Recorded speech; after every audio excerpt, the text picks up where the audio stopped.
La qualité de vie de l'entrepreneur libre ne se fait pas au détriment des autres. Au contraire, vous devez créer une culture d'entreprise où chacun se sent libre.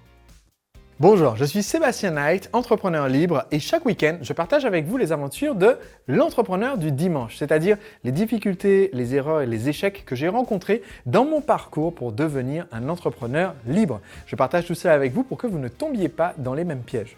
Aujourd'hui, j'ai la chance de ne plus avoir à me préoccuper des aspects techniques et d'avoir un webmaster qui s'occupe pour moi de gérer les aspects techniques de mon site, les développements de scripts et tout cela, mais ça n'a pas toujours été le cas.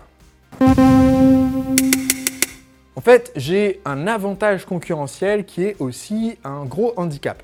Mon avantage concurrentiel, c'est que quand j'ai démarré mon entreprise, j'avais quand même un bagage de compétences techniques puisque j'ai une formation d'ingénieur avec une spécialisation informatique et même si l'école centrale de Nantes n'est pas le meilleur endroit pour apprendre à devenir un développeur et avoir des compétences pointues, eh bien j'avais énormément approfondi le léger bagage qu'on donne en école d'ingénieur en faisant moi-même en fait beaucoup de projets de développement, en créant moi-même mon propre site à partir de zéro, en créant une web TV à partir de zéro avant que YouTube existe, en créant un logiciel d'échange de chat en ligne quand j'étais encore en internat, qui pouvait faire ce que fait aujourd'hui Skype, enfin beaucoup de ce que fait Skype, pas tout quand même.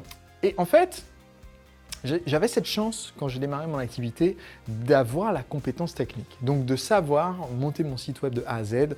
J'ai codé le site entièrement de A à Z en l'écrivant avec le code HTML dans le bloc-notes de Windows.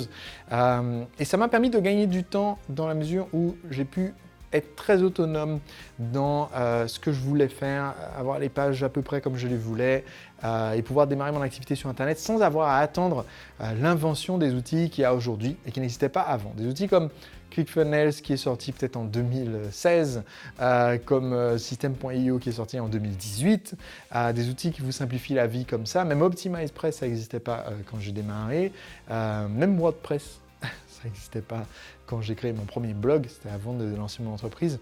Et donc, c'était un avantage, mais c'est aussi devenu un inconvénient au moment où j'ai commencé à constater que je passais beaucoup de temps sur des aspects techniques et que j'avais besoin de temps pour autre chose si je voulais développer mon entreprise.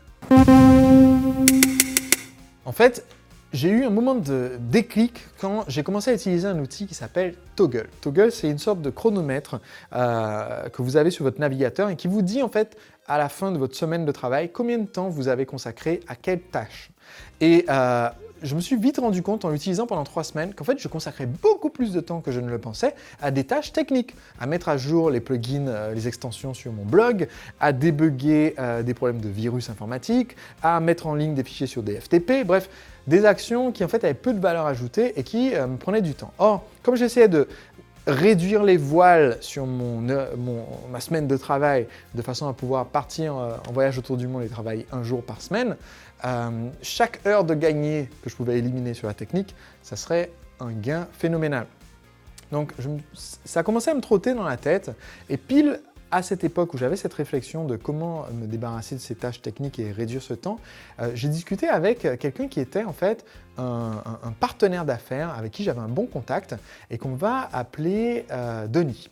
Donc Denis, on discute et puis on parle un peu affaires et il me dit « Voilà Sébastien,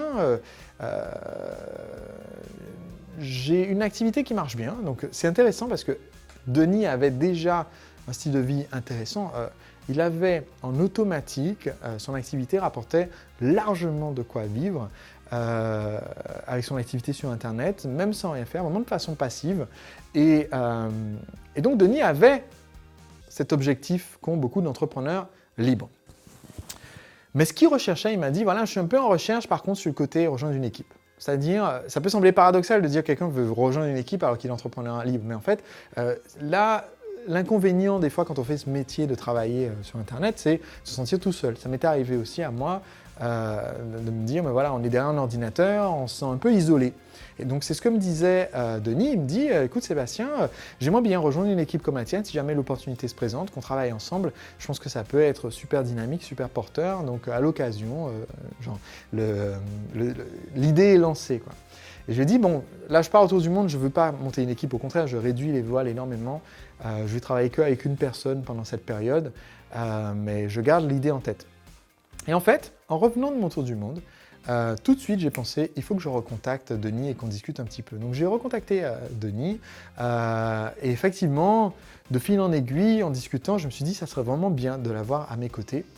Et donc, j'ai monté en fait un nouveau projet.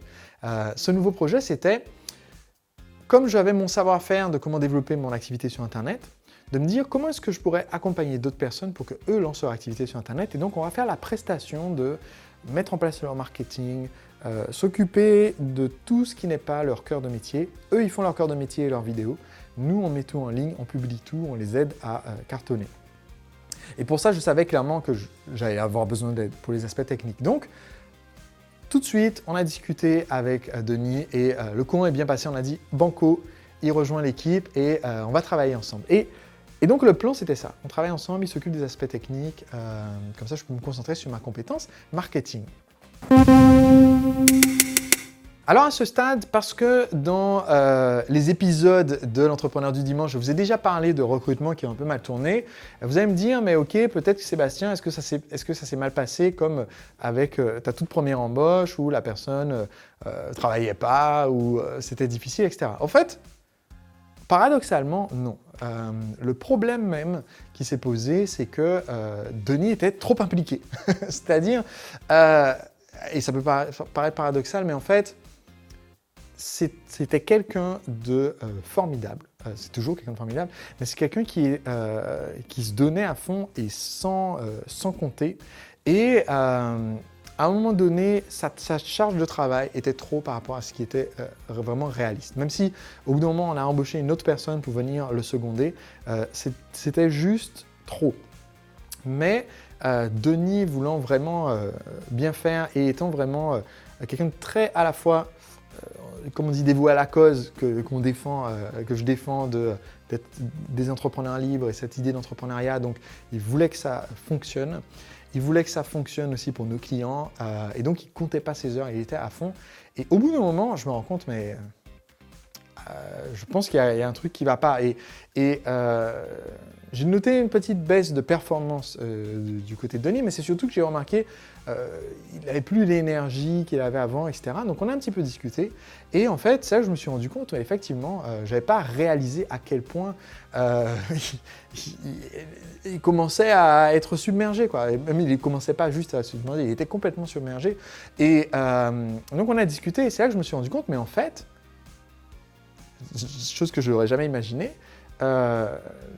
dans notre entreprise, on crée des entrepreneurs libres, et même Denis, à la base, était entrepreneur libre avant de rejoindre l'équipe, mais là, il est au bord du burn-out, c'est juste plus possible. Donc, on a mis en place des mesures dans un premier temps pour l'aider, pour le seconder, pour qu'il ne soit pas tout seul, pour effectuer les missions, et puis surtout pour qu'il prenne le temps de prendre du temps de repos et de revenir à tenir dans son quota d'heure. Alors, ce n'est pas le seul, en plus, il y a plusieurs membres de l'équipe qui étaient vraiment au bout de leur capacité, quoi, parce que on n'était pas suffisamment bien organisé pour jauger notre quantité de travail qu'il allait avoir. Donc il y avait des grosses vagues comme ça de temps de travail très très difficiles. Et pour moi, ça a été vraiment un moment de déclic comme ça, les yeux grands ouverts, de me dire mais wait, il y a un truc qui ne va pas. Parce que le but, en fait, quand on développe notre entreprise et qu'on a une équipe, c'est de faire en sorte que tout le monde kiffe être là. Et que les gens adorent d'être là. Et quand je dis qu'ils adorent d'être là, Denis adorait être là, mais je ne veux pas juste qu'ils adorent être là et que du coup, ils se tuent à être là. Je veux que les gens adorent être là et que leur expérience soit positive. Parce qu'il y a des gens qui croient à la mission, ils croient à l'équipe, ils veulent se donner à fond. Mais pour moi, c'est très très important en fait que la culture dans mon entreprise soit de tenir dans le nombre d'heures qu'on s'est fixé. Et donc, contrairement en fait à d'autres entreprises où on encourage les gens à dire mais ok, faut pas compter ses heures, faut être le premier à arriver en avance et le dernier à partir en retard, faut travailler les week-ends et tout. Pour moi, ça serait pas congruent avec ce que j'enseigne si je disais à mon équipe bon ben On a prévu que vous feriez 30 heures, mais c'est qu'une façon de parler. Hein. Si vous n'êtes pas là le dimanche et le samedi, ça ne va pas durer. Non, ça ne collerait pas avec ce que moi je partage dans mes vidéos, ça ne collerait pas avec ce que moi j'enseigne. Donc je ne dis pas que les membres de l'équipe doivent faire la semaine de 4 heures, mais je dis que si on dit que vous faites une semaine de 35 heures, ça doit faire grosso modo 35 heures. Et si vous avez un jour d'heures sup, ça doit être rattrapé. Enfin bref, on ne peut pas fonctionner en mode où les gens font du burn-out. Quand on dit entrepreneur libre, quand je vous enseigne comment devenir un entrepreneur libre, ce n'est pas aux dépens d'autres personnes. Et donc, ça ne peut pas fonctionner comme ça. Donc, c'est là que j'ai eu vraiment ce moment de déclic dans mon interaction avec Denis.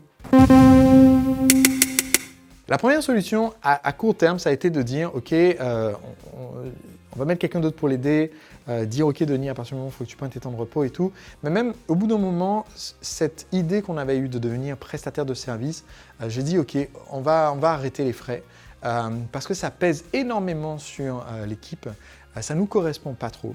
Et donc, au bout d'un moment, j'ai complètement arrêté cette branche de notre activité. Par la même occasion, ça a mis fin aussi à notre travail avec Denis. Donc, on s'est quand même séparés en bons termes, mais je ne voulais pas continuer à lui imposer comme ça ce genre de rythme, ou qu'il s'auto-impose en travaillant pour moi, ce qui revient à la même chose. Et en plus, je me suis aussi rendu compte qu'il y avait un problème de...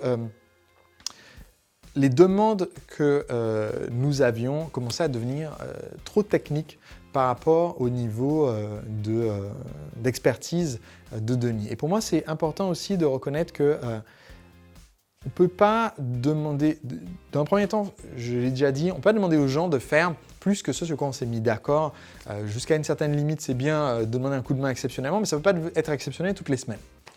De la même façon que si on est salarié, on ne devrait pas faire des dépassements exceptionnels toutes les semaines. Donc nous, en tant qu'entrepreneur, on ne devrait pas demander aux gens de le faire.